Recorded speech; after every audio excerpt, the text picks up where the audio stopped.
Ladies and gentlemen, thank you for attending the Shaw Prize Lecture in Mathematical Sciences.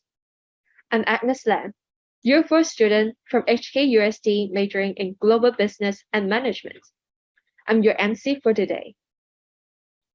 The Shaw Prize is an international award established by Mr. Run Shaw in 2002 to honor individuals who have achieved distinguished and significant advances in scientific research in the categories of astronomy, life science and medicine, and mathematical sciences. Each prize carries a monetary award of $1.2 million. Today, we are honored to have Professor Noga Alon and Professor Ehud Hrushovski, the 2022 Shaw Laureates in Mathematical Sciences, to deliver a lecture to us. Even though it's still not possible for us to bring back the traditional in-person Shaw Prize lecture due to travel restrictions, we're still delighted to meet all of you here virtually. It's also my pleasure to introduce Professor Li Wei-Ping, Chair Professor of our Department of Mathematics. Professor Li will now say a few words of welcome and tell us a little bit more about the two distinguished speakers. Professor Li, please. Good evening, everyone. On behalf of the Hong Kong University of Science and Technology, I would like to extend my warmest welcome to all of you joining today's Shaw Prize lecture in mathematical sciences. I'm very delighted to see students, scholars, and other participants from across the world here with us. As Agnes said, the Shaw Prize is one of the most prestigious international prizes that can be bestowed to a researcher. Winning the award is definitely a testimony of the immense achievements of the laureates. And this year, the Shaw Prize in Mathematical Sciences is awarded in equal shares to Professor Noga Alon from the University of Princeton and Professor Ehud Hrushovski from the University of Oxford. For their remarkable contributions to discrete mathematics and model theory with interactions notably with algebraic geometry, topology, and computer sciences. Congratulations. This evening, we are very honored to have both laureates here to speak to us. In the first part of the lecture, Professor Alon will tell us about combinatorial Nullstellensatz, a topic that he has devoted much efforts over the years, and some of his impactful applications and intriguing algorithmic aspects. After that, Professor Hrushovski will talk about some points of contact between mathematical logic and geometry, centering on plane geometry, symmetries, and approximate symmetries. Professor Alon and Professor Hrushovski will also stay behind to answer some questions after the lectures. Before I pass the time to our distinguished speakers, I would like to thank the Shaw Prize for bringing the Shaw Prize lectures to our university every year, allowing us to meet great minds and be enlightened firsthand. I'm sure all of you will walk away today filled with inspirations. Without further ado, ladies and gentlemen, let me present Professor Noga Alon and Professor Ehud Hrushovski. Thank you, Professor Li. May I now invite Professor Alon and Professor Hrushovski for a virtual group photo, please. So please look at the camera and we'll capture this special moment in a count of 3. Ready?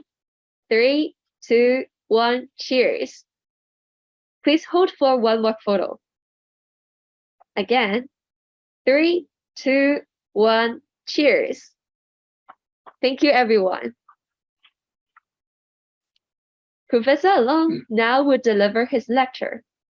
The title is The Combinatorial Nullstellensatz, Applications, Extensions, and Algorithms. Professor Alon, please.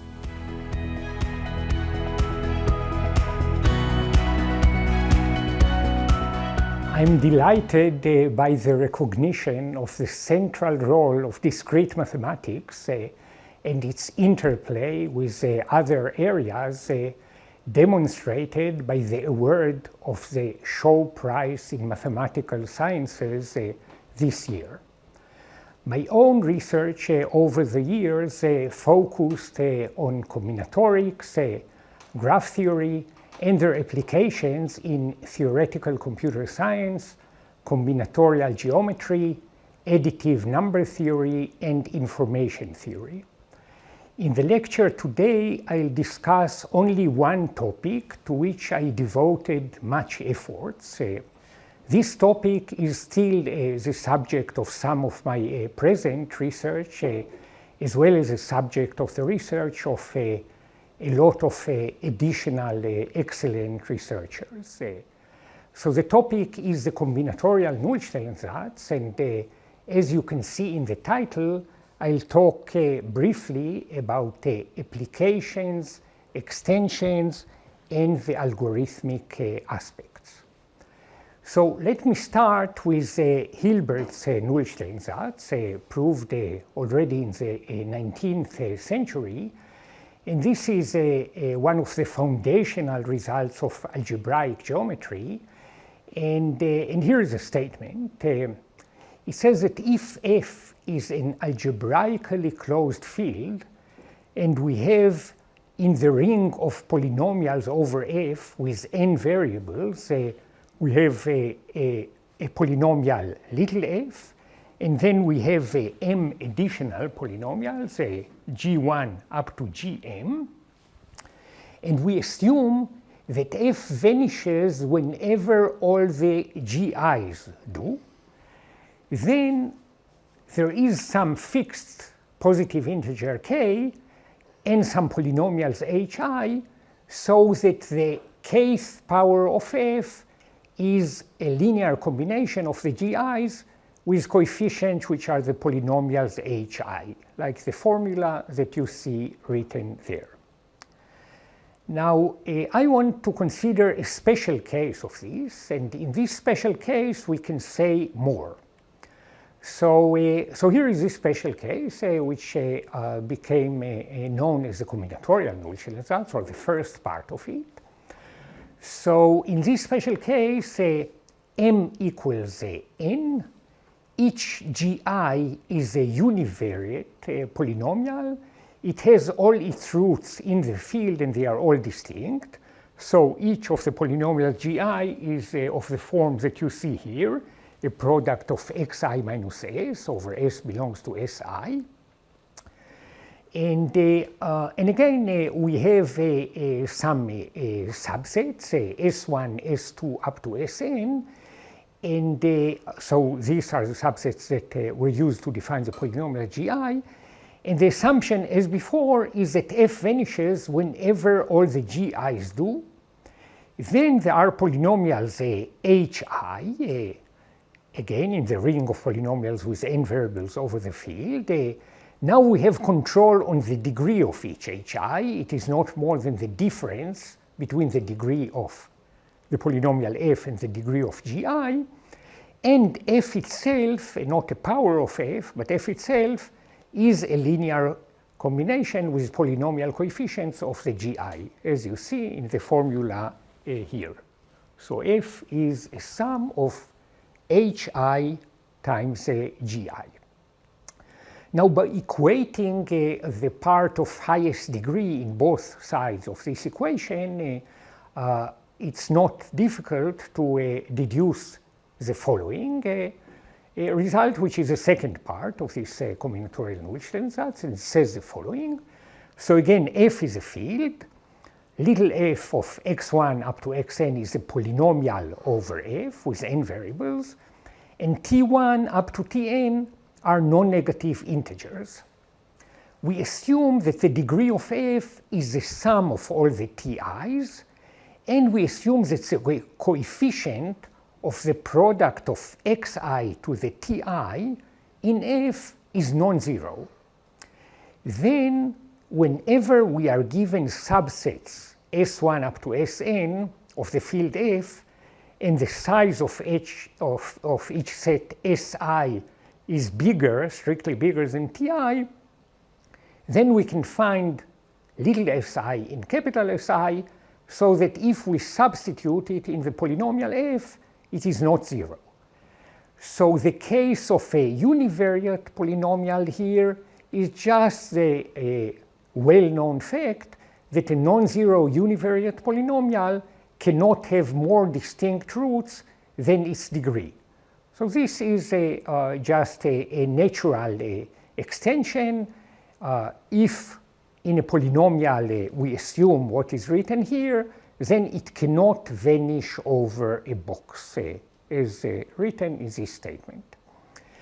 And it turns out that this has lots of interesting applications in combinatorics, and I'll try to describe a few in combinatorics, in number theory, and in geometry. And I also want to consider briefly the algorithmic aspects of these proofs. And the fact is that when we look at proofs of statements that are obtained using this theorem or these two theorems, then the proofs are often non-constructive in the sense that they provide no efficient algorithms for solving the corresponding algorithmic problems. And I'll try to show some examples. So here is the first example that I discuss. This is an example in additive number theory, if you want. So what I'll state here is just the simplest special case, and there are some more sophisticated results that have been proven later. So the special case is the following. Suppose we have a prime number p, and we have a number k which is less than p.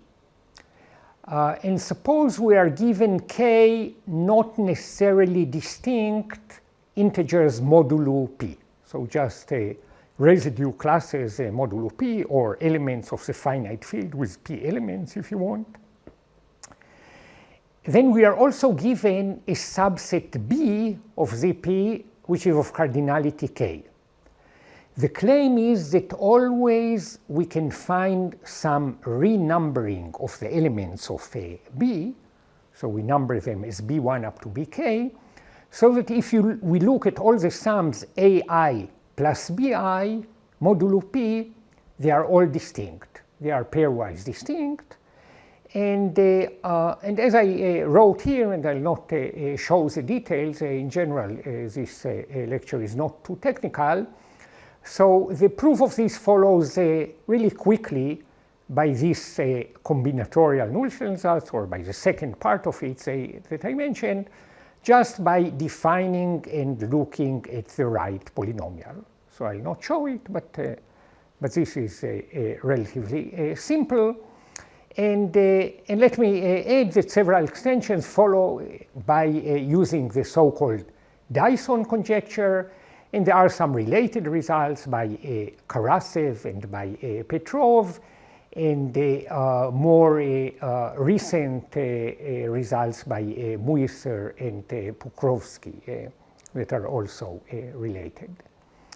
Now, what is the algorithmic question here? Suppose we are now given this sequence of elements, of k elements, A1, A2 up to Ak, and we are given as part of the input a subset B of Zp of cardinality k, then we know that we can renumber the elements in B so that the sums Ai plus Bi will all be distinct. And the question is, can we find efficiently this numbering? And the algebraic proof definitely does not give a way to do it. So to find an efficient algorithm, we need some new idea. And it could be that some recent related results by Montgomery, Muisser, Pokrovsky, and Sudakov may lead to some efficient way to solve it. But really, to solve the algorithmic problem, we need a different proof. Here is another area and another application. In these areas there are a lot of them, but I'll try to mention mainly one. So this has to do with graph coloring. Coloring is by far the most popular subject in graph theory, in combinatorics in general. And let me tell you something about the least chromatic number of a graph, which is a natural extension of the usual notion of chromatic number. So this is denoted by chi sub L of G for a graph G, a finite graph, with V is a set of vertices, E is a set of edges. So this least chromatic number is a minimum number K, so that for any assignment of a list LV of K colors to each vertex V, we can always find a proper coloring of G assigning to each vertex a color from its list. So a proper coloring is a coloring that assigns to any two adjacent vertices distinct colors, but now we want to color them from the lists that are given. And this notion was defined independently in the 70s by Wissing and by Erdős, Rubin, and Taylor. And the definition implies immediately that the least chromatic number of every graph is at least a chromatic number, because a chromatic number corresponds to the special case in which we give each vertex the same list. All lists are the same, but really very strict inequality is possible. And in fact, it is known that every graph with large degrees have large least chromatic number. But of course, there are graphs with very large degrees that have chromatic number only 2. So least chromatic number can be much bigger. So now we want to use the combinatorial Nullstellensatz, so we need some polynomial. And the relevant polynomial to use here was introduced by Sylvester and by Peterson already in the 19th century. And this is called the graph polynomial. It's more or less the simplest polynomial you can define for a graph.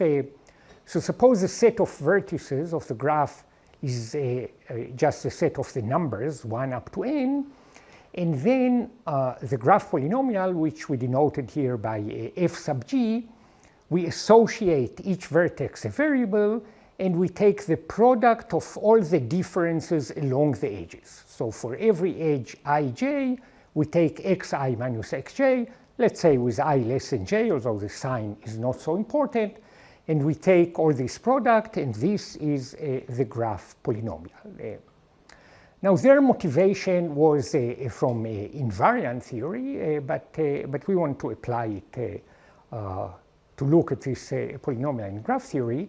And one simple observation, that if we have S1, S2, and Sn are finite lists of colors, and they are just represented by real or by complex numbers, then there is some little si and capital Si for every I, so that if we substitute them in the polynomial, we get non-zero, if and only if there is a proper coloring of G assigning to each vertex I a color from its list Si.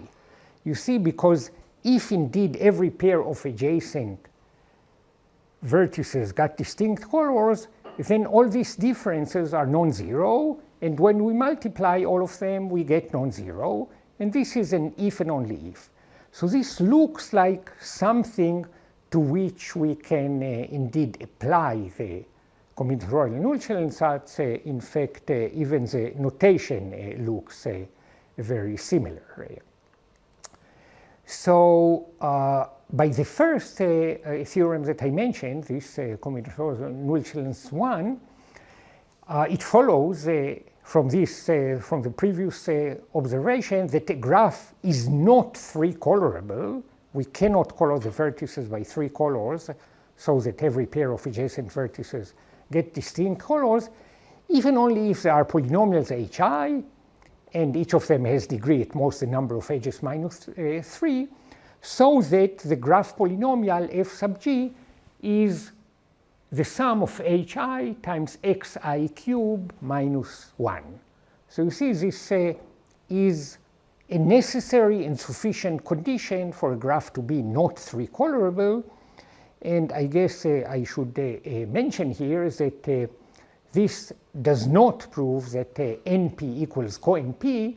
Now, I'm not going to talk much about complexity classes, so this is just for those who know the definition.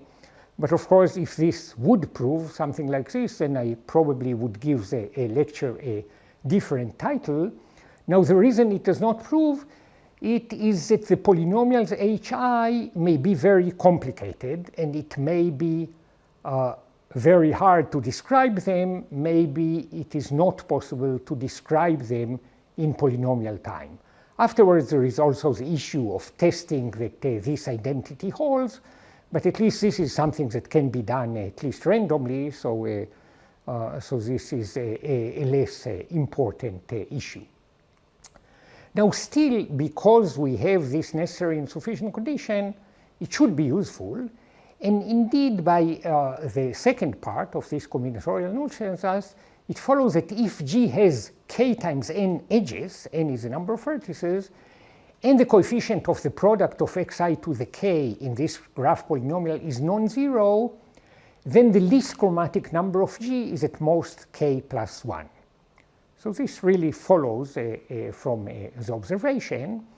And in a paper we had 30 years ago with Tarsi, we interpreted this coefficient combinatorially in terms of Eulerian orientations of the graph.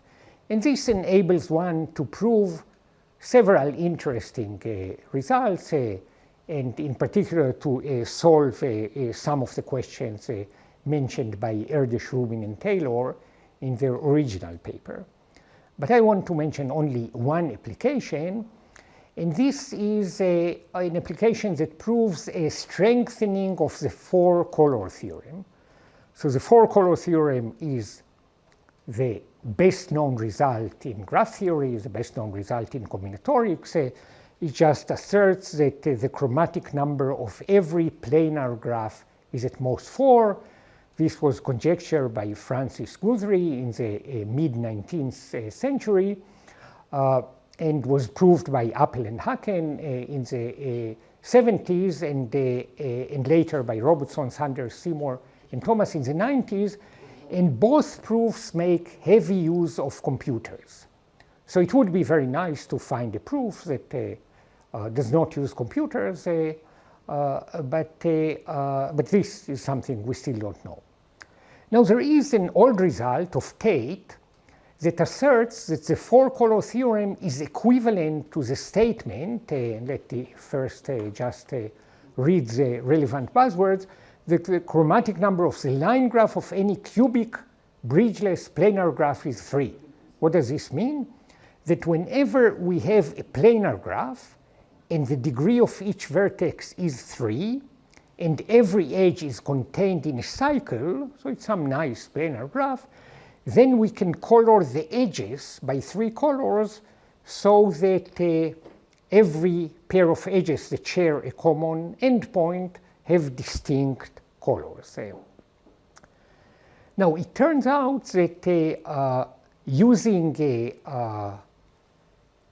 this polynomial approach, it can be shown that the least chromatic number of the line graph of any cubic bridgeless planar graph is 3.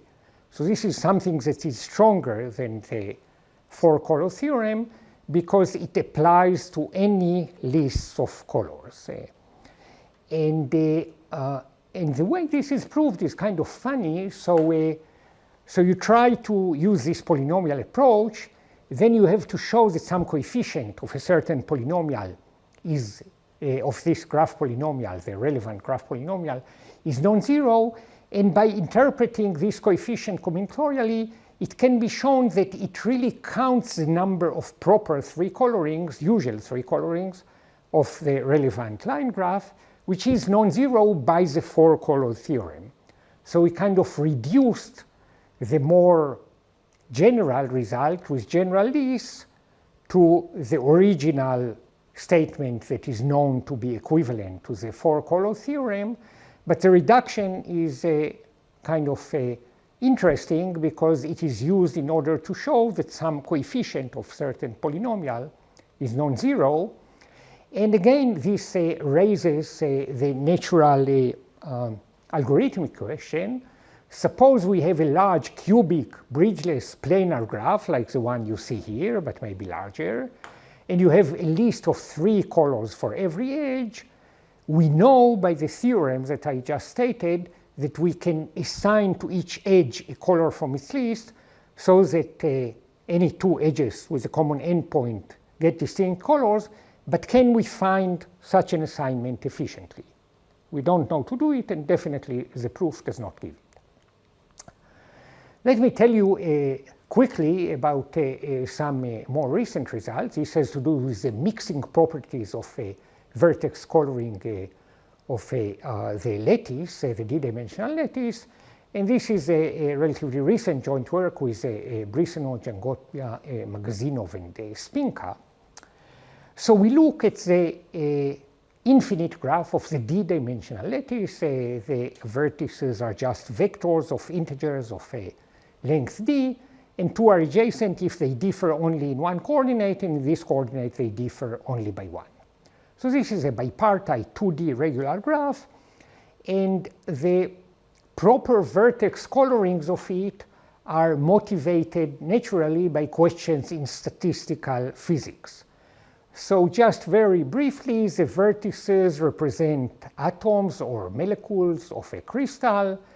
Each atom has a magnetic spin taking one of Q values, and if the material is what is called anti-ferromagnetic, then adjacent spins tend to be different, and when the temperature is close to 0, this tendency becomes absolute, and therefore it corresponds to a coloring.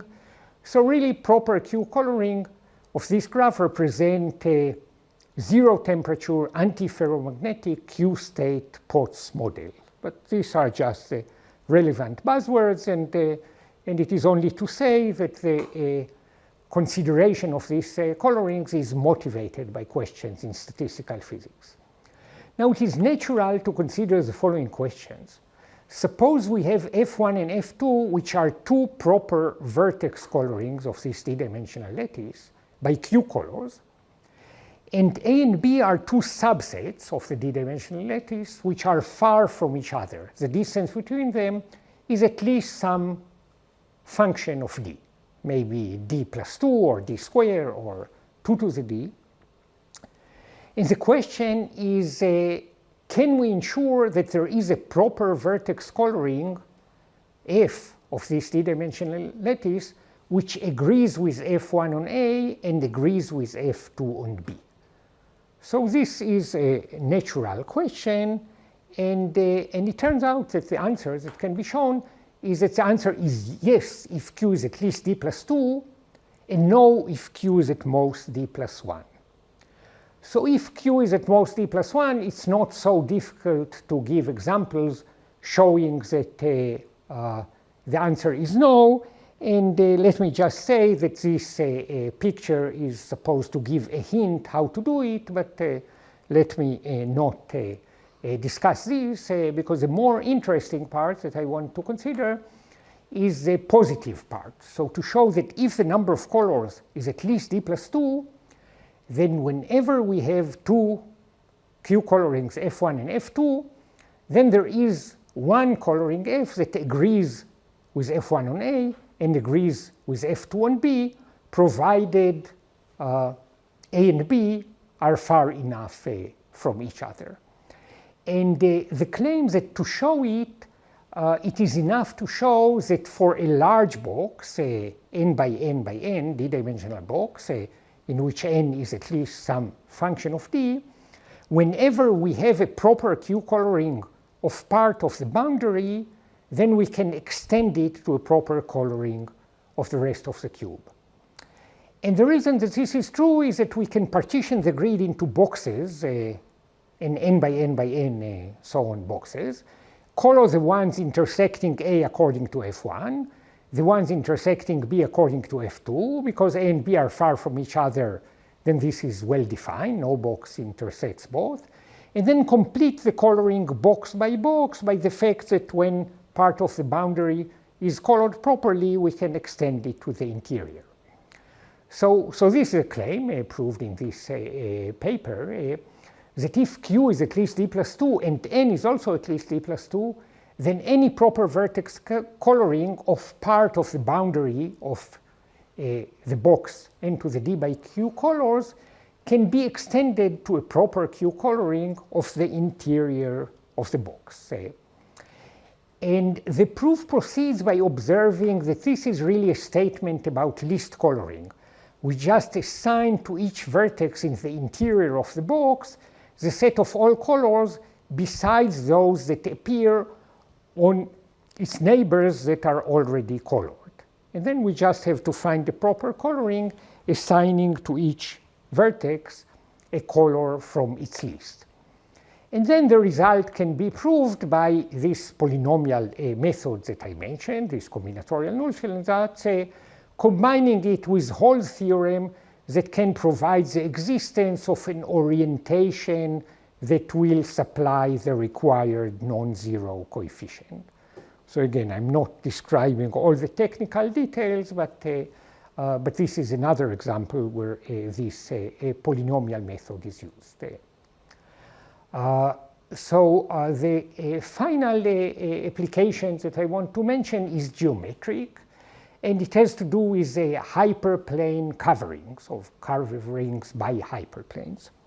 So this also starts with an old result with a Furedi, and it says the following: if we have a collection of hyperplanes in the n-dimensional Euclidean space, Rn, in these hyperplanes, the union of them covers all the vertices in the n-dimensional cube, so all the vectors of length n with 0, 1 coordinates, besides the origin. So 0, 0, 0 is not covered, but all the others are covered. Then the claim is that we need at least n hyperplanes. So this was a question suggested by Comyat to prove that the number of hyperplanes has to grow with n, and one can get the precise number, the precise value, right? Because the example of the hyperplanes given by xi equals 1 for every I show that we don't need more than n.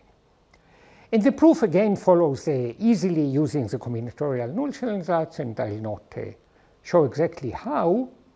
Let me just mention a recent extension of the question. So this was by Clifton and Huang. They ask what happens if we assume that every point is covered k times, or at least k times, and the origin is uncovered. So one can give a simple example, and it's written here. And in this simple example, where you take, again, the n hyperplanes xi equals 1, together with k minus j copies of the hyperplane sum of xi equals j for every j between 1 and k minus 1. So this shows that n plus k choose 2 hyperplanes suffice. And Clifton and Huang conjectured that this is tight for fixed k if n is big enough, and proved it for k equals 2 and 3. For k at least 4, they only got a lower bound of n plus k plus 1, which is less than the conjectured upper bound of n plus k choose 2. Now, this was strengthened in a recent result by Lisa Sauerman and Yuval Victorson. So what they showed is that for any k which is at least 2, if n is at least 2k minus 3, you need at least n plus 2k minus 3 hyperplanes. So this is a little bit better than the previous known result. But the method is maybe more interesting than the result, which is unlikely to be tight. And the method here, and also the method in the previous paper, is based on some extensions of the combinatorial Nullstellensatz for polynomials that vanish to high order on most of the hypercube. So several people tried to prove some extensions of the polynomial method to polynomials that vanish to high order on some sets, and and it's possible to get some extensions, and they lead to some interesting new results.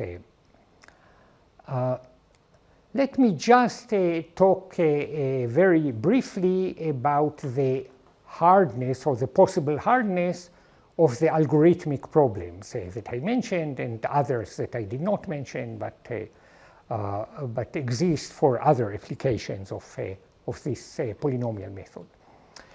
So it is natural to ask if these algorithmic problems are indeed difficult, and as is the situation in complexity theory, usually we do not know to prove unconditional lower bounds, but we are pretty good in proving that some algorithmic problems are what's called complete for some naturally defined complexity classes. And the two relevant classes that I mentioned here are PPA and PPAD. I promise that I'm not talking much about complexity classes. Here PPA stands for polynomial parity arguments, and the D for directed. And these are complexity classes defined by Christos Papadimitriou, and they are complexity classes that deal with search problems. So these are always problems to which we know that there is a solution, and the question is how difficult it is to actually find such a solution. And the belief is that problems that are complete for these complexity classes are indeed hard, because they are at least as hard as any other problem in this class. And in this class there are quite a few problems that are interesting and that we want to be able to solve efficiently, and we have not been able to do so. So somehow the assumption is that they are likely to be hard. So here is something that can be proved about the hardness of the general combinatorial Nullstellensatz. So consider the following algorithmic problem that is kind of the algorithmic problem suggested by the combinatorial Nullstellensatz itself, and if we would have an efficient algorithm to solve it, we would have an efficient algorithm to solve all the problems that I mentioned. So the problem is that we are given arithmetic circuit, and it computes some polynomial in the ring of polynomials over a field with n variables. And by looking at this circuit, we see immediately, so I'm not being completely formal here, but we see immediately, quickly, that the degree of this f is a sum of ti, as I go from 1 to n. The ti's are positive or non-negative integers. And we also see that the product of xi to the ti, the coefficient of this product, is non-zero in this set. Okay, and suppose we are given now sets Si in F, and Si is of size ti plus 1. Now the combinatorial Nullstellensatz tells us that there is a choice of little si in capital Si, so that if we substitute it in the polynomial, we get non-zero. And the question is, can we find this little si efficiently? So what I've written here, and this can be shown, is that this algorithmic problem is at least as hard as inverting what's called one-way permutation. For example, it's as hard as computing discrete logarithm in the multiplicative group of a big finite field. So this is a problem that we believe to be very difficult, and because of this, it makes sense to believe that this problem is hard, but still it suggests the question if the specific problems that I mentioned are simpler. So what about the problem of distinct sums, of least coloring, of the choice version of the four-color theorem, or the natural algorithmic problem of cube near covering? Could any of these be solved efficiently? and or are these problems simpler than the general one? So that's a good question. And with this, I'll finish thanking again the Shaw Foundation and thanking all my collaborators and students over the years for their immense impact on my own work. Thank you.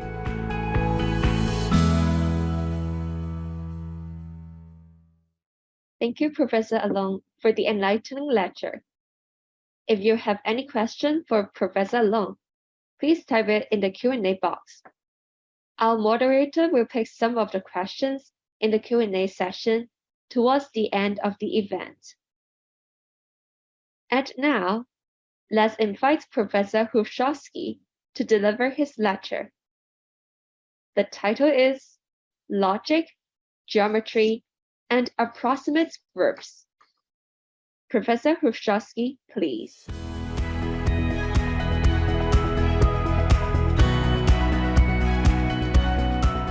Hi, I'm going to talk about some points of contact between logic, geometry, and group theory. And I was advised that there will be high school students in the audience, which is a bit of a challenge because two of these subjects, I believe, are not taught in high school. But it's a very welcome challenge. Feynman said you really only understand something if you're able to present it to a general audience. So I'm going to present the connections between each two of these three subjects. Some of it will have to be slightly vague. I apologize for that. Right, I chose this book as a symbol of the connection between logic and geometry. So this is, I think, the oldest copy we have of Euclid's Elements, which was written in Alexandria in the 3rd century BC. It was used in high school or in schools in medieval Europe and all the way up to the 19th century. If you learn from it, you learn some geometry. Here you see the last theorem of book 1, which is the converse to the Pythagorean theorem. I think in the Middle Ages they learned much, much less than that. But the point is that people were supposed to learn from it not just geometry, but also another thing, another structure, which is also a mathematical structure, namely logic. So the objects of that structure are not points and lines, but things that you will find in the beginning of this book. So axioms or postulates, definitions. That's going to be very important, the ability to define new concepts very formally from older ones. Formal deductions, writing down precise statements. So let me just introduce the modern logical notation in one example. Let's try to read this formula. So this little symbol is negation, not. The next one is exist. We say that there exists an x. So the two of them together say there's no x, such that x lies on y and x lies on z. Okay? In other words, we've just defined what parallel lines are. We started from the notion of a point being on a line, and we defined the relation between two lines, the relation of being parallel, that there's no point on it. You might try to state in this way a version of the parallel axiom, the 5th axiom of Euclid, that says if you have a line and you have a point not on it, there's exactly one parallel to the first line through that point. If you try to do that, you'll find that you need the symbol for equality as well. So the really amazing thing is that this handful of symbols really suffices in order to formalize a vast range of mathematical theories.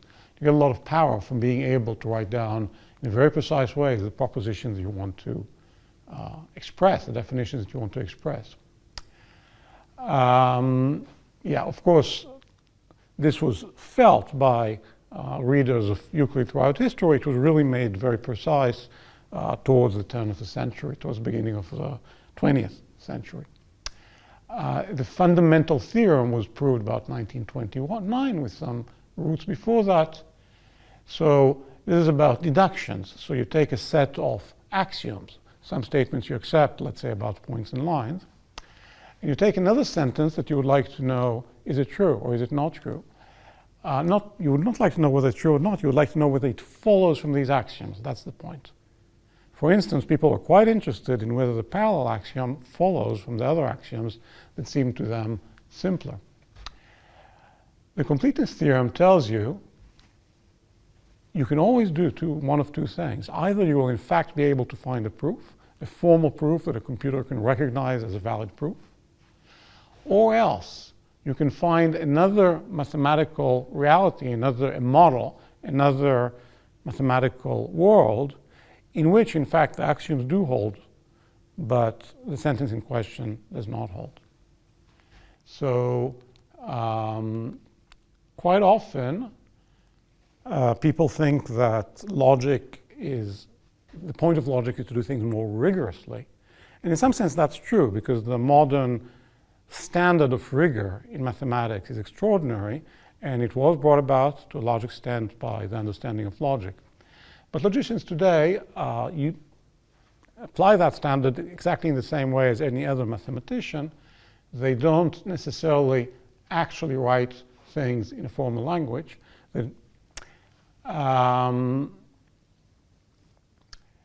Instead, we use the completeness theorem as a way to imagine other worlds. So if there's no proof, then you can expect to find a different mathematical theory, a different mathematical universe where it's not true. This, in fact, is my first connection that I would like to propose between logic and geometry. In the early 19th century, non-Euclidean geometry was developed. So in particular, hyperbolic geometry, where you may have many parallels to a given line, they kind of diverge. Today, it's very important. For example, in cosmology, the whole mathematical framework is based on the possibility of having, in fact, a variation between Euclidean and non-Euclidean geometries.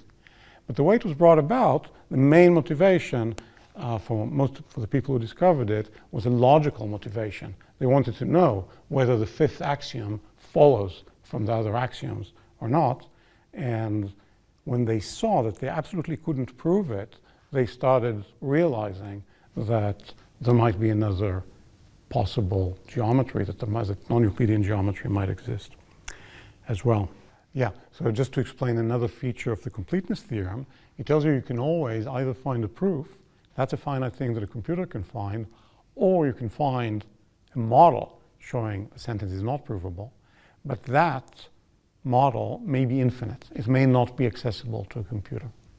So Gödel proved in 1930 that even though computers get very far towards being able to understand proofs, they don't go all the way.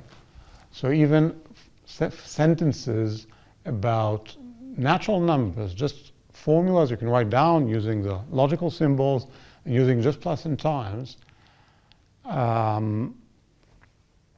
you cannot decide them algorithmically. First of all, you cannot decide by an algorithm if they're true or false, but even more than that, if you settle on some, let's say, finite set of axioms, the computer you cannot write a program that will tell you whether or not a given sentence follows from these axioms.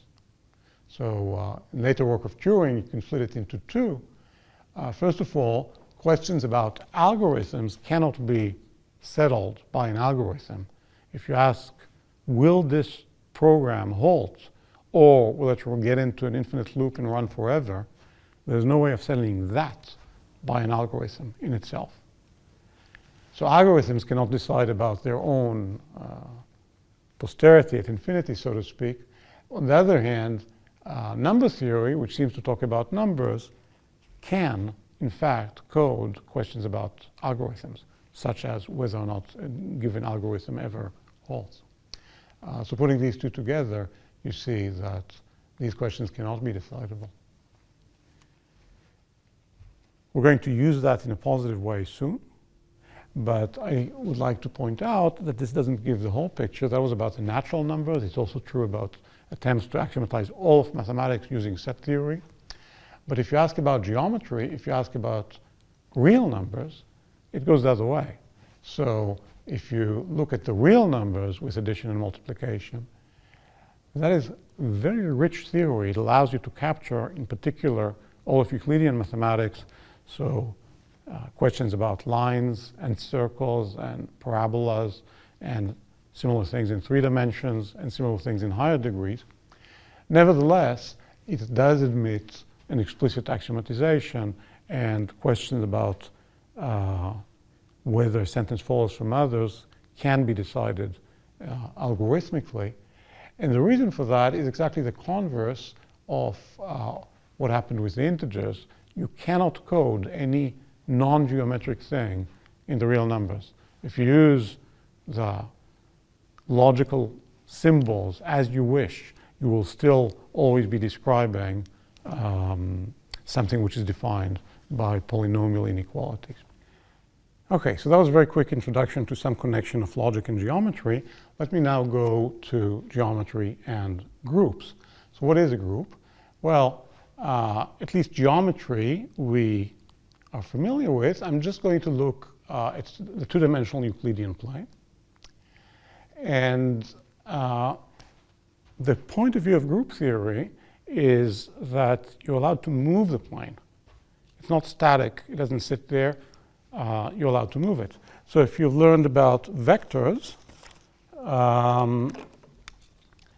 well, you're taught that a vector is something which has an origin and has an endpoint, and maybe that it doesn't matter where you put it in the plane. But the way I'd like to think about it is that it's the movement from the origin to the endpoint. You should think of it as something dynamic. So if I follow that vector, I lift the whole plane. So any other point also gets lifted in the same way. The moment you state it that way, if I can do one movement, such as going up, and another movement, I can't do it physically, but another movement of going to the left, then I will also be able to compose them. I will be able to first go up and then go left. This suggests the basic operation of group theory. So group theory is when you have not just one movement, but a whole bunch of them, such that if you can do one and you can do another, then you can do the composition. So the result of moving the board up and then to the left is the same as if I moved it diagonally. Okay, so that's the point of view of group theory. And there are a number of groups which are associated with the Euclidean plane. So let's introduce a few of them. So the first one is just a group of vectors, the group of translations that you may also be, you're probably already familiar with. So it looks just like the plane itself. If I pick an origin, then a vector is just a point in the plane, but I think of it as the act of moving the plane in this direction and to this extent. Group operation is this composition of the movement corresponding to the vector. Now, the other group which we will look at is a non-commutative group. So vector addition is commutative. If you move left and then up, it's the same as moving up and then left. Here I have a more complicated group which is not commutative, does not have this property. And what is it? Well, I still consider transformations of the plane, movements of the plane. So a point on the plane can be written as xy, and I move it to some linear combination, some ax plus by. The second coordinate similarly will be cx plus dy. And there's a condition I won't discuss much here, but if you've learned about determinant, I want to take determinant 1. That's equivalent to, well, that preserves volume, area and orientation. Okay, so this group includes, for example, other movements of the plane like rotations that we didn't have before. It also includes operations like stretching in the up direction, but on the other hand, shrinking to compensate for it along the x-axis. Okay. So these groups, the two groups that I introduced, were both continuous groups. You can do things to some extent or a little bit more. But it's also interesting to look at groups still acting on the plane which are discrete. So if you just look at the points here, they're supposed to be the points which are indexed by integers. Probably you can't see it, but there is a grid like that on this board, which gives me, so this is 0, 0, and then I just go to 1, 0. I don't have the whole intermediate thing. This is a discrete group. Around any point, there is, well, there's a minimum distance to the next point. Now, a lattice is a group like that, which has one other property. You can find what's called a fundamental domain, such that if you move that around by your discrete group, you cover the whole plane. So if I move it by this vector, I manage to get the next line. If I move it up instead, I manage to get another square. And in this way, I can tile the entire plane. That's a lattice. Here's a lattice in 3 dimensions. I'm making a very, very quick excursion into 3 dimensions. It looks just the same, but 3-dimensional. But I picked it up from some chemistry text. You see it's marked as sodium and chlorine atoms. Some are blue, some are red. Because in fact, these lattices are the mathematical expression of crystals. So these are very important in chemistry. In this one, the small cubes do not quite repeat themselves, because if you go up, then it's not the same kind of atom at the corner. However, if you give yourself a bigger cube, this whole thing that you see, then you see that it becomes completely periodic. You can tile the whole of 3-dimensional space with them, or to the extent of the size of the crystal relative to your molecules, and you fill it in perfectly. And here's one last one. It's triangular, so you see the lattice is a little bit different. It's not a square lattice.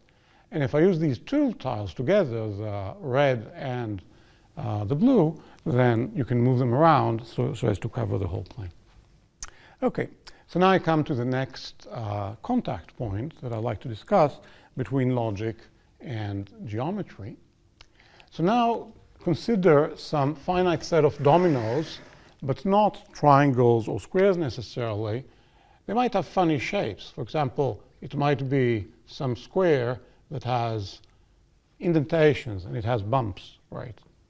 Maybe somebody gave you one like that and another one which is shaped like an L. And now comes the question, with these tiles, I'm given a set of tiles, with these tiles, can I tile the plane or not? I think it's pretty obvious that just with these 2 tiles, I will not be able to. But this is the question, can you tell whether or not the tiles suffice? So this was considered by logician Hao Wang around 1960. And there are 2 questions that he raised. The first one is logical.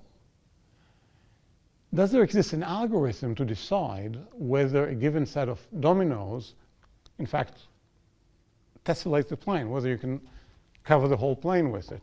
So take a computer and you describe the set of tiles, and the program is supposed to tell you yes or no. So this is a decidability question in logic. The second question is completely geometric.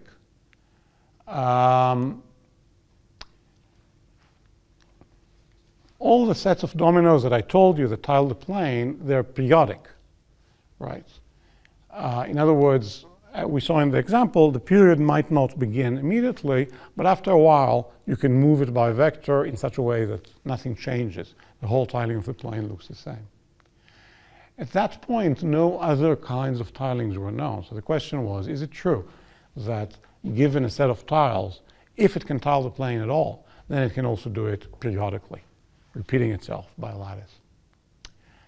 And he proved an interesting connection between these 2 things, that a negative answer to the logical question, in other words, that it's undecidable, that you cannot do it algorithmically, a negative answer to the logical question will imply a positive answer to the geometric question. In other words, yes, there do exist sets of tiles which are necessarily aperiodic.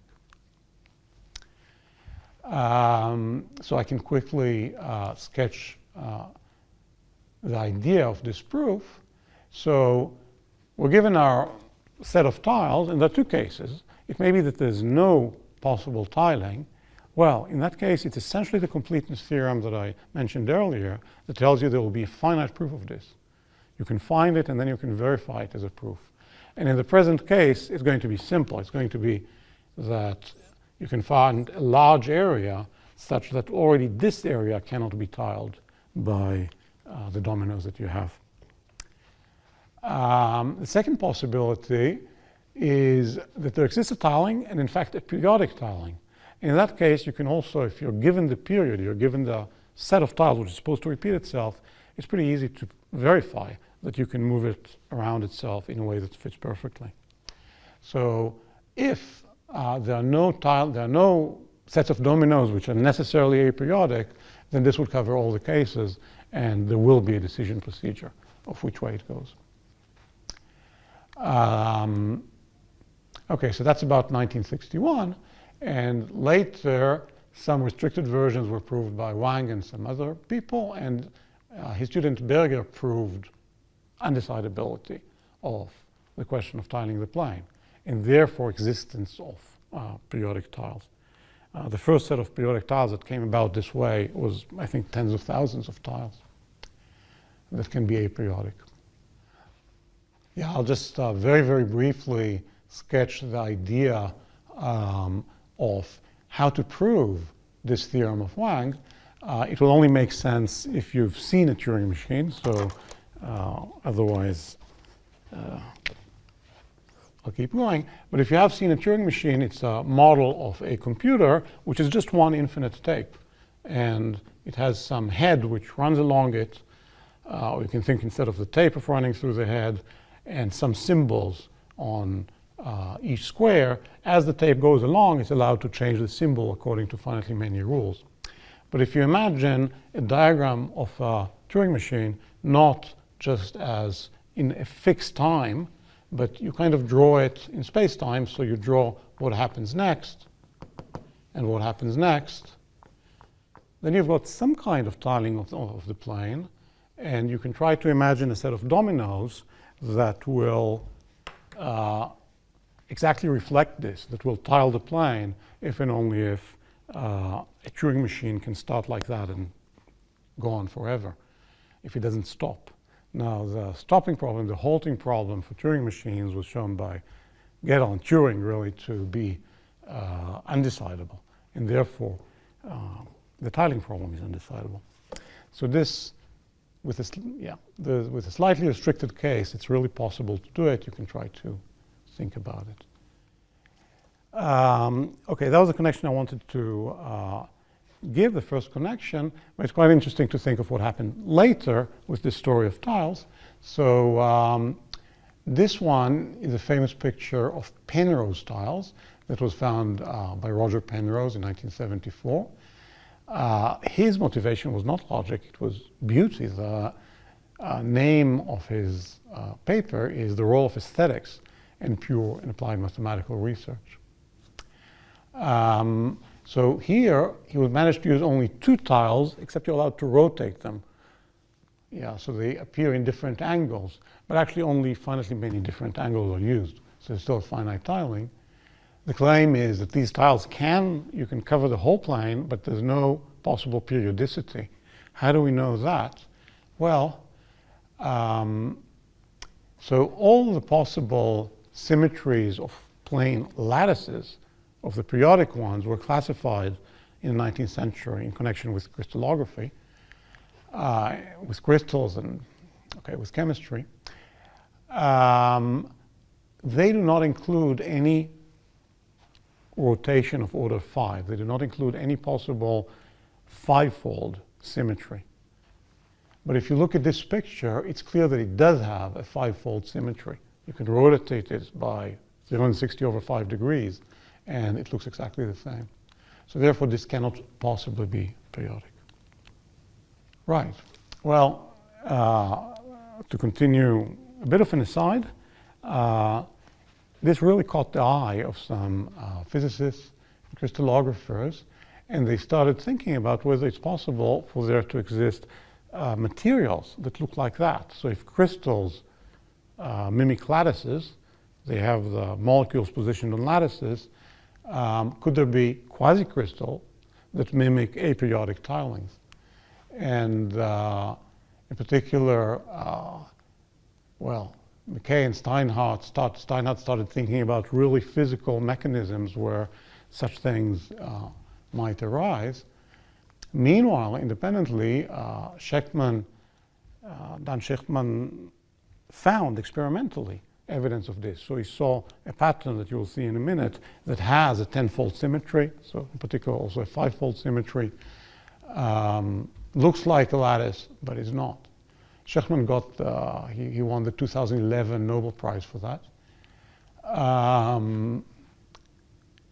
Yeah, there's quite a fun book to read about it by Steinhardt called The Second Kind of Impossible. Anyhow, they were found both in laboratories and in nature eventually. So this is a picture of a mineral that came from meteorite impact. I guess the piece itself looks like this, and this is what the arrangement of the molecules looks like. So if you look at it closely, you might think at first it's periodic. Very quickly you're going to see that it's not quite periodic, that no little circle is like any other ones if you look in the neighborhood of it. This is another picture of the same thing, shown now by diffraction method. So instead of looking at each molecule at a time, you let the electrons bounce from them. But the way electrons work, they're like waves, so they don't bounce just from, they don't choose one point in the lattice or quasi-lattice. They somehow get reflected from all of them. You have to sum up the result. Then you have to square it also. You end up getting points if you get up getting a strongly lit point if the corresponding vector happens quite frequently. Okay, so the same vector should be the distance between many, many different pairs of points in that set. So you see that, okay, this picture looks very much like the pictures you get from crystals, except for one thing, that you have it, if you look at it closely, you will see an order 10 symmetry. You can move it by 36 degrees, and it looks the same, which was known to be impossible for crystals. So what kind of thing is it if it's not a crystal? Well, the answer to that was actually given earlier in 1972 by Yves Meyer. And he showed that if you have this discrete subset of the plane like that, to have a Fourier transform, a scattering diagram with a few well-lit points, just countably many points, that will be to have that is exactly the same as saying that all the vectors between the lattice points, or, well, the points of X, still form a discrete subset. You still don't fill in the whole plane. So I tried to show that statement here on the Penrose tiling. So on the Penrose tiling, we just look at the nodes. We just look at the vertices of this tiling. And you can go between any one and any other one, for example, in the yellow vector here, or let's say in this vector, it starts in a place where you don't see the tiling, but assume it's there. Well, no matter where you start and how far out you go, there's already another place where you see this vector starting from within a bounded area. Okay, so x minus x is discrete, and yeah, here it is written. So any vector x minus y can also be written as x minus ai for some finite number of ai's.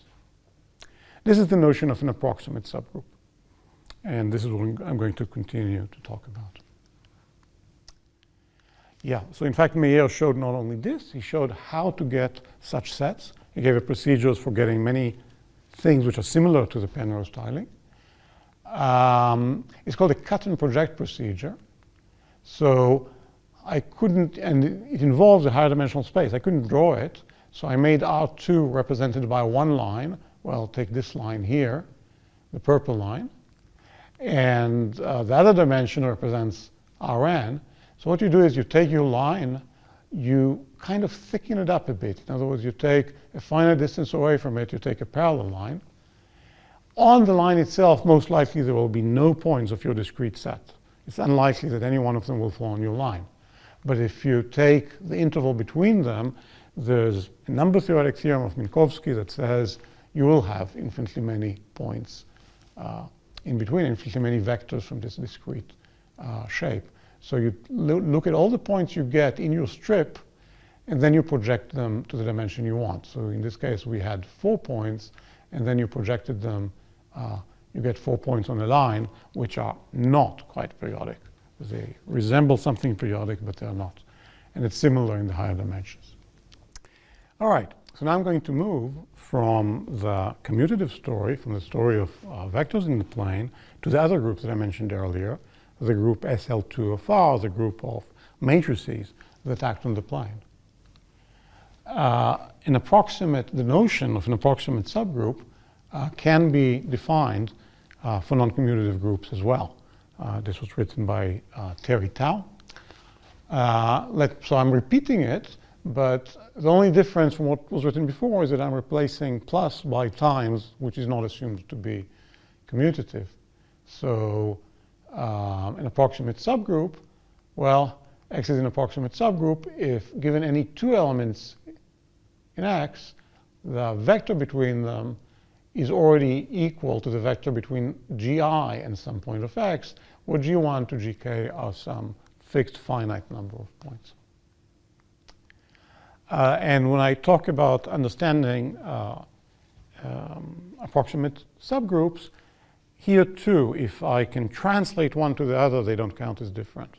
And if one is the union of X and the translate of X, that still doesn't count as different. We call them commensurable, and we try to classify them up to commensurability.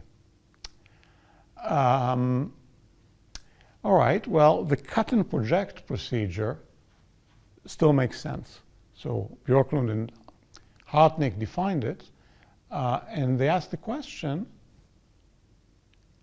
is Meyer's theorem still true? Is it still true that any approximate lattice in SL2 of R is equivalent to, is obtained by this cut and project procedure, comes from a higher dimensional precise lattice. So I use here the word approximate lattice, so it's an approximate subgroup which admits a tile. So there's some set T such that which has finite area or finite volume, such that when you translate it by your discrete set, you manage to cover the entire group, the entirety of G. Okay, so this is the question.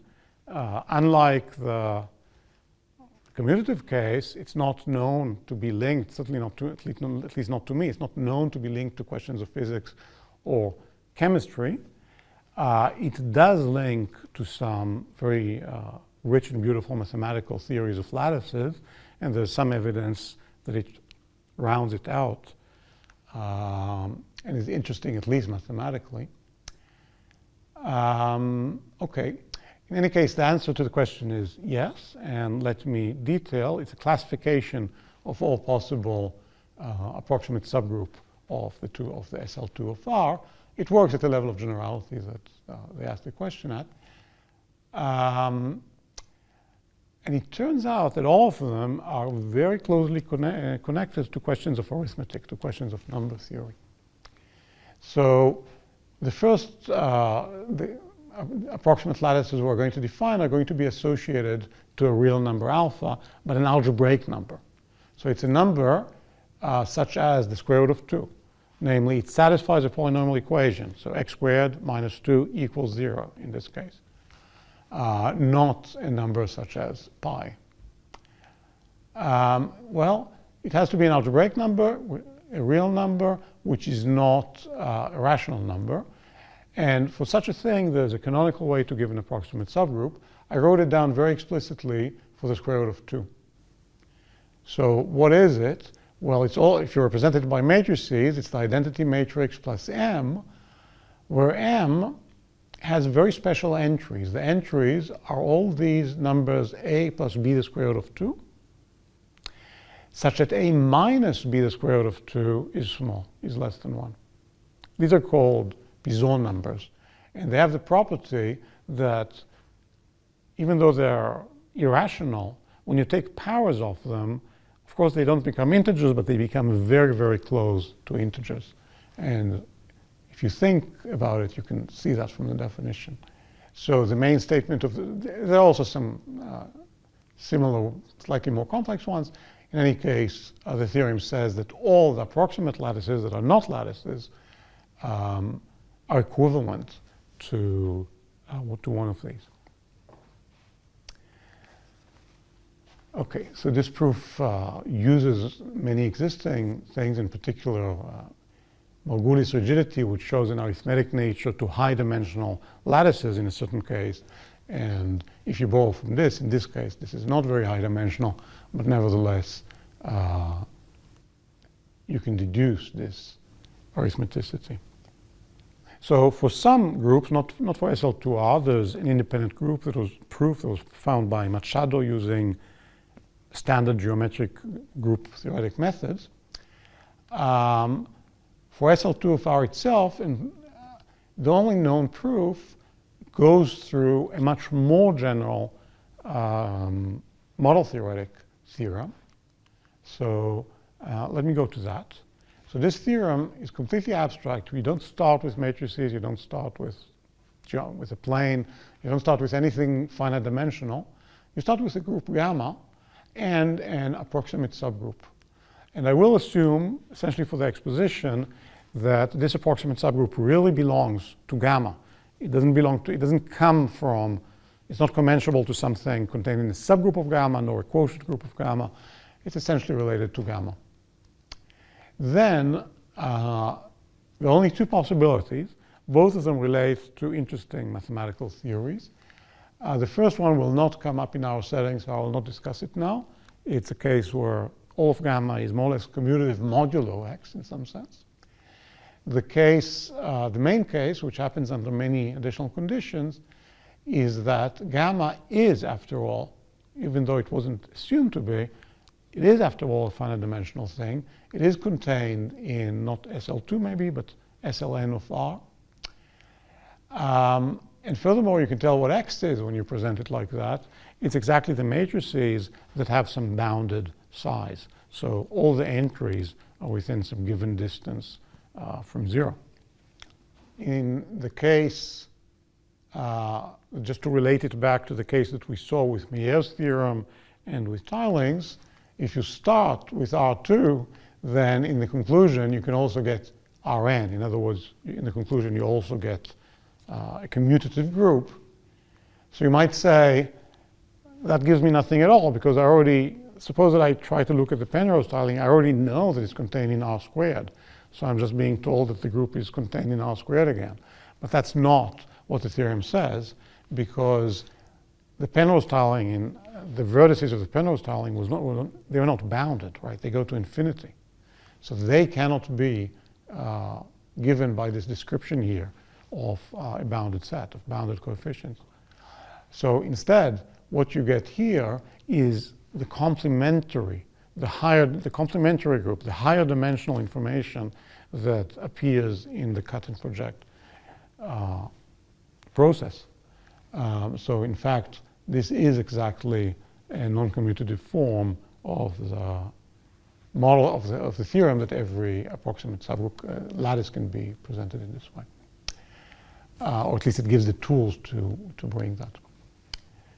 So it's very difficult to say much more here about the way Theorem 2 is proved. Theorem 2 helps you to prove Theorem 1. It itself uses some model theory. In fact, it does not. It does not use a huge amount of model theory, but it uses some groups which are canonically associated with a fairly abstract, with a general first-order theory. Yeah. So this was discovered within a very deep theory developed by Shelach, whose goal was to study theories whose number of different models is slightly small, anything less than the maximum possible. And within that, he developed a very, very deep theory with definitions all built up on top of each other, and theorems about successively deeper notions. But within that, many small individual gems were discovered that actually make sense in complete generality. And one of them is the Gower group associated with the first-order theory. So ordinary Gower theory is a connection between polynomial equations and groups. If you have a polynomial with integer coefficients, it's going to have, in one variable, it's going to have a finite set of complex solutions. And the way to permute them, all the ways to permute them that preserve polynomial relations, that's the Gower group. And Gower showed that questions of definability, of whether the polynomial has a rational solution that you can write down, or whether given one solution you can express another one, to study that is the same thing as to study the group. That's the right way of saying it. It seems to be something which is deeply connected just with, which is very specific to field theory. Shelach discovered a notion of an imaginary element that allows you to prove exactly the same thing. It's a very simple lemma once you've got the right definition. It allows you to prove the same correspondence with finite groups in great generality. So you start with any formula in any theory that has only finitely many solutions, like a polynomial. You form the same group. And, well, one statement is that any subgroup of it has the form, the set of all elements that fixed some point. The only difference from the field case is that point may be imaginary. One example of an imaginary is the line at infinity. So we know that some lines in the plane are parallel, but you can make believe that they intersect at a point at infinity, an imaginary point. And if you put all these imaginary points together, you get the line at infinity. Okay, so this very simple Gower group associated to a theory was later extended in order to allow continuous symmetries. In this way, it's possible to connect the question to an existing theory, which is uses much more sophisticated terms than what I was able to define, much more than the notion of an approximate subgroup, namely locally compact topological groups, and which shows this amazing zoom property that when you try to generalize, you think you might see completely new worlds, and instead you understand better some existing worlds that you already knew. I know I needed to be vague about some of these developments. If you're really interested, maybe you can look at it again with Wikipedia as a help for some of the notions. And in any case, thank you very much for listening. Thank you, Professor Hrushovski, for the inspiring lecture. We'll now open the floor for questions. If you have any questions for Professor Alon or Professor Hrushovski, please type it in the Q&A box. Our moderator, Professor Lee, will read your questions out and facilitate the session. Okay, so I saw one question now. I think that's a general question for both of the speakers. So what advice would you give to students or young scholars? Okay, maybe I start with Professor Alon. Okay, so I think it's it's a good question, and I think that maybe the most important thing is to do what you like and to like what you do. Namely, not to try to choose a subject of study because you think it is likely to be important or to lead to maybe practical applications, but to really do what seems attractive to you, because I think that that's is the best way to succeed, to really like your work, and since in life really you invest a large fraction of your time in your work, it's really important to like it. So this definitely worked for me, and therefore I advise it to others also. Mm-hmm. Okay, thank you, Professor Alon. Maybe Professor Hrushovski can say something about it. I cannot say anything better than what Noga said. I completely agree with him. I would have said exactly the same advice. Maybe I can only add from another angle that the same advice of following what seems to be the most beautiful, the deepest work, without looking immediately at applications, whether in personal life or society, that ends up very frequently giving the most revolutionary kinds of applications, the most important ones. So to pursue what talks to you and what seems to you is the deepest and most interesting is good advice, both on a personal level and at the level of science, I believe. Okay, thank you. So here is a very long question for Professor Hrushovski. I don't know whether I can, I read it aloud anyway. So as our universe is accelerating, there must be a backing of this existing matter and energy in the form of a single compact, small, but a dense sphere, means point. Infinite number of dimensions can be drawn from a single point in space. How far you assume that they were infinite dimensions during the Big Bang? And if there were no dimension before the Big Bang, how dimension existing in the expanding universe? I don't know when. Okay. Yeah, I mean, I mentioned a little bit of old history of cosmology just out of general knowledge in my talk, but I'm absolutely no expert. So I'm afraid I will have to study this question a long time before I have anything to say. I don't know. Yeah. Okay. Okay. Yeah. Here's a question for Professor Alon. Does the 4CT have a proof without computers? Right. So this is about the four colors theorem, and indeed there is still no proof for the four color theorem that asserts that every planar graph is four colorable, or if you want that every planar map we can color by four colors so that neighboring countries get distinct colors. So this was first proved by Appel and Haken in 76, and then reproved by Robertson, Sanders, Seymour, and Thomas in 96.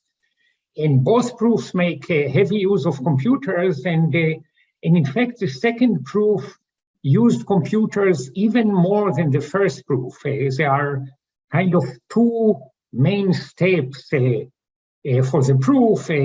One of them is to prove that there is some finite list of what is called unavoidable configurations, something that should exist in any minimal counterexample.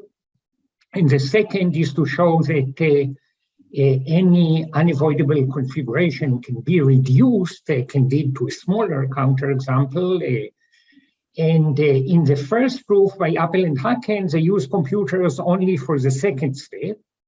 But in the second proof, they used computers for both steps, and because of this, it's even more reliable. And indeed, it would be really very nice to find a non-computer aided proof, but so far we've not been able to do it, and it might be that indeed there isn't such a thing. So this is a statement that Udi can say about it more than me, that it can be shown actually that there are some simple mathematical statements that do not have short proofs. They have proofs, but the proofs are not short. And it could be that something like the four-color theorem is such an example. But I should say that we still, a lot of people are looking and trying to find a non-computer aided proof of it, because the advantage of such proofs is that they tell you more, give you more on insight. They tell you what is really the reason that the statement is true, and not just tell you that the statement is true. But certainly the short answer is that at the moment there is still no proof of the four-color theorem that does not use computers. Mm-hmm. Okay, thank you. Here I jump one question, but I go to one concrete question for Professor Hrushovski. Question is, I remember seeing approximate subgroups while studying geometric groups theory when Gromov considered groups of polynomial growth. Is the content today related to that in any way, since it seems to be of a more combinatorial flavor rather than geometric? Yeah, so it's very closely connected. And one of the special things about Gromov's proof was that the question is about something very discrete and algebraic, some finitely generated group. And nevertheless, he brought in some very deep technology about locally compact groups, Hilbert's fifth problem, in order to solve it, which is still, at least in the approach that I talked about, it's still the case today. So the difference technically is that he was assuming a much stronger assumption. He was assuming polynomial growth. So you take a set of generators and, well, you multiply it by itself, but not just once. You keep doing it all the way to infinity, and you measure how it grows at each step. Whereas the current assumptions, you just do one step. You just do one step, and you say that it does not increase too much. So in fact, these do give new proofs of Gromov's theorem. If you have polynomial growth, it's very easy to see you have many approximate subgroups along the way in the modern sense of theory tau and people in additive combinatorics. And you do get new proofs that also give additional information in the setting of Gromov's theorem. So yeah, it's closely connected. Okay, I see another. In fact, that's from probably from same person, but three questions. I combine them together. I think they are in the same flavor. Probably I address to. I think this is for Professor Hrushovski. In your opinion, what will be the direction of mathematics in the future? I have read an amazing paper relating model theory with acceleratory integrals. It relies on Tarski-Sandberg theorem. Do you think AI can replace human in proving a mathematical result? In fact, yeah, so, well, about AI, we all have to live and see where the limits will be discovered. It's it's in a stage of fantastic growth, and yeah, maybe in 20 years we'll understand better how far it can go. I don't know. About Yeah, about the first part of the question also evoked the connectivity of mathematics, the surprise in the fact that, for example, results in model theory can be connected to oscillatory integrals. Indeed, I think I know the paper in question, and yeah, I think this is a feature which is not always evident. And of course, you spend most of your time just doing technical work on some small area, but the fact that everything connects is absolutely wonderful. Yeah, I hope it continues like that. Okay. Also, questions for Professor Hrushovski. What do you think the relation between model theory with analysis? Well, so Abraham Robinson in 1950 defined model theory as the meta-mathematics of algebra. And I think today, and so implicitly, even though he later invented non-standard analysis, which makes a connection of model theory to analysis, at that time, he ruled out analysis. That was something that seemed inaccessible. And today, due to the work of many people over several generations, there's something called continuous model theory, which is understood. So people understood that, in fact, almost all of the insights of model theory can be carried out in that setting.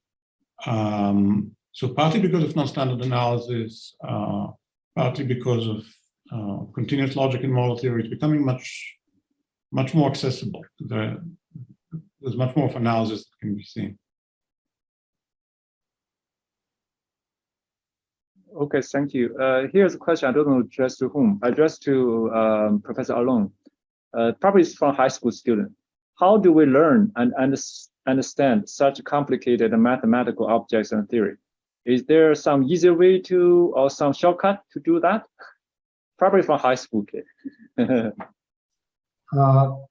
I think that it's always possible to start by thinking about examples or special cases of even the most complicated mathematical theories, and usually at least some cases can be described very concretely. And I think that a good way often also to think about famous open problems is by looking at the simplest case of these problems that you still don't know, but maybe you can understand. And usually by starting from the simple things, maybe it is more natural afterwards to understand also the more abstract ones. Okay, thank you. Now I saw a question from our PhD student who worked on tiling. This is to Professor Hrushovski. How would it make sense to study parallel tiling problems on other surfaces, such as hyperbolic plane beyond okay. So again, it's a vast field, and I'm not really an expert, even though I was fortunate to make some connection to this field from other things. Yeah, so one statement is that some surfaces are also homogeneous, so you can understand them by looking at a bigger group usually, such that this surface is a certain quotient of this group. So that is a helpful thing in some settings. So it relates a little bit to the question that I discussed about lattices and non-commutative.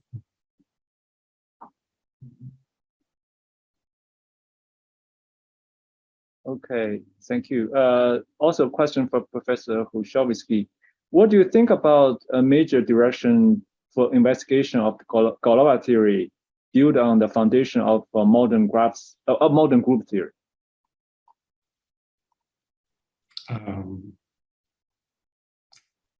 what do I think about it? I think so Gawa theory starts with what Gawa did about just a polynomial with finitely many solutions and the structure on that, but it's changed mathematics and science forever, and it's always with us. I don't know anything that can be done without Gawa theory, and new insights help for that. There are many, many kinds of Gawa theories of more complicated things in a single polynomial equation, and sometimes, so to start with differential equations, which are still done in the 19th century, still continuing, and yeah, new insights are always interacting back, and advancing the theory. I don't know if that answers the question, but that's how I understood it.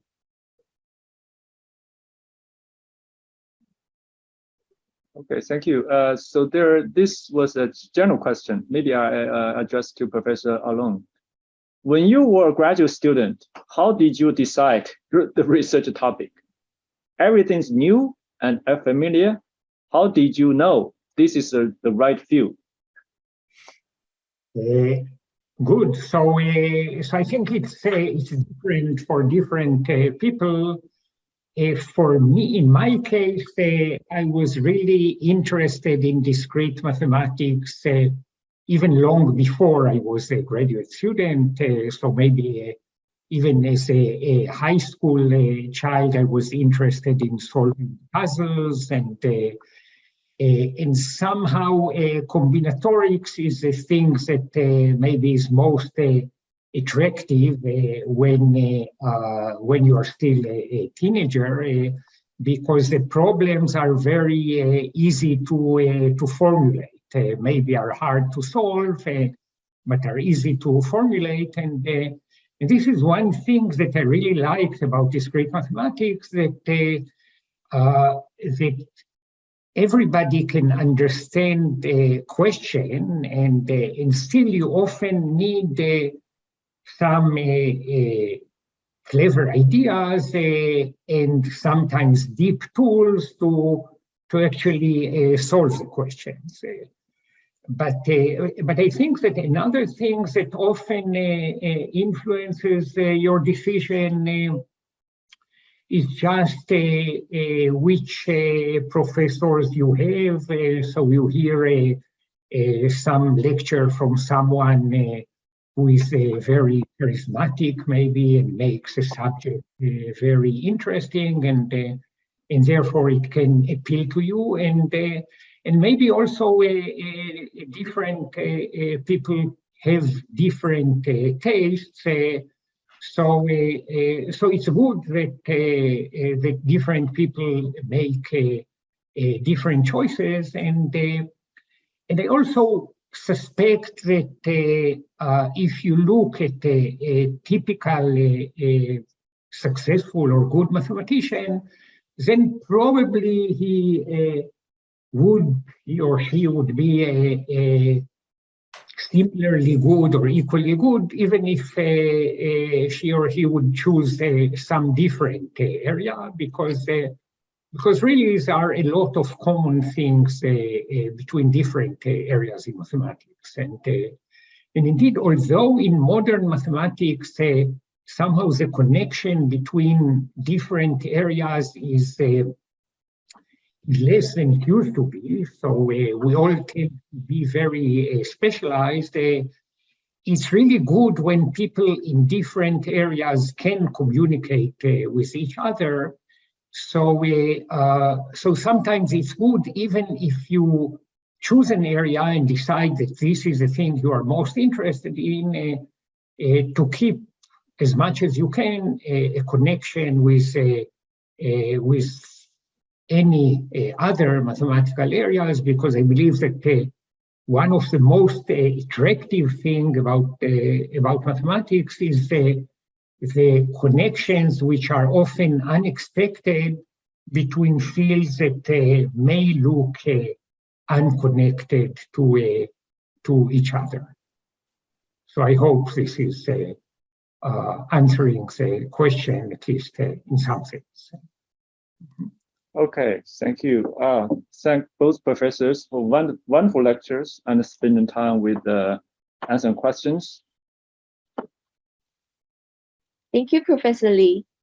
This lecture has now come to an end. Once again, a big thank you to Professor Alon and Professor Hrushovski for the great sharing with us. And thank you all for joining us today. Professor Alon and Professor Hrushovski, is there anything else you want to add? Yeah, maybe I just want to thank again the Shaw Prize Foundation and its founder, Sir Ran Shaw, for their generous support of basic research. And it is a pleasure to share this prize with Udi Hrushovski, whom I know and admire for many years. And I also want to use the opportunity to thank the Hong Kong University of Science and Technology for organizing these lectures, and thank all viewers for their participation. Thank you. Yeah, I can only both reciprocate my feeling of honor for sharing the prize with Noga, and my appreciation also for the foundation, for all the people who work with the foundation, for their vision, I think, really of the unity of science, of the importance of the connection between usefulness and beauty, between different, between fields of mathematics that may even seem very, very abstract. And also, again, for the audience, for the young people who are willing, who came and who asked questions or tried to listen. Thank you. Yeah, I'm very grateful. Thank you, Professor Alon and Professor Hrushovski and Professor Lee. And of course, thank you everyone for attending today's webinar. This lecture is now over. Thanks again for joining us today.